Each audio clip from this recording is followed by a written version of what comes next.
Samantala, kahit Semana Santa, tila hindi pinili ng ilan na mangilin.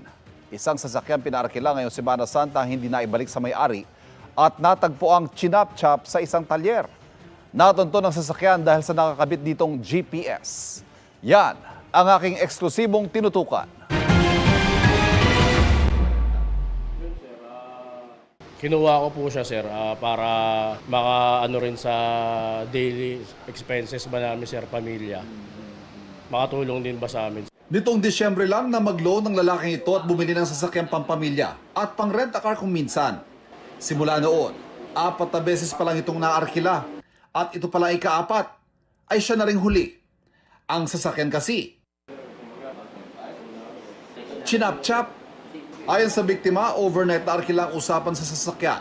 Kukunin gabi ng Huwebes Santo at isasauli alas 11 ng umaga ng Biyernes Santo. Ikalawang beses daw itong pagrenta ng babaeng kausap niya. Wala naman naging problema nung una, kaya madali siya nagtiwala.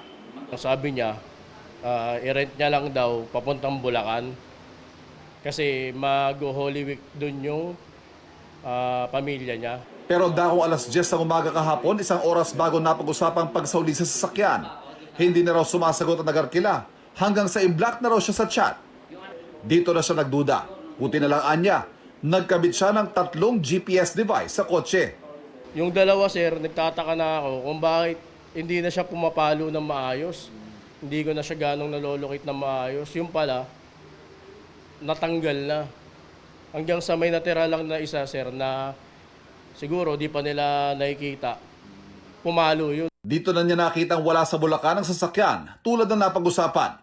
Natunto nito sa talyer sa barangay Doña Imelda, Quezon City. 4 ang arestado. Ito namin alam namin na rent-a-car.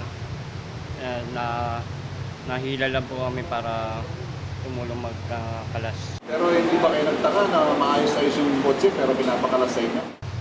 Yun nga po eh. Yun nga po, medyo nagtaka po kami. Sa tricycle po ako, bali, nautusan lang po ako mag-deliver ng mga pyesa. May pinakitang papel yung amo nila at timbayan na sa kanila yung sasakyan na pwedeng katayan na gano'n. Kaya naniwala kami na hindi mo nakaw. Magsasampa rin ng pulisya ng reklamong carnapping laban sa nag-arkila at sa umaning mastermind ng grupong nasa likod ng rentang ay chop-chop modus. Tinutugis na sila ng pulisya. May grupo na to kasi previously, upon our checking dun sa mga iba ng arrested suspect natin, and at large siya suspect, meron na sila mga previous cases sa anti-carnapping.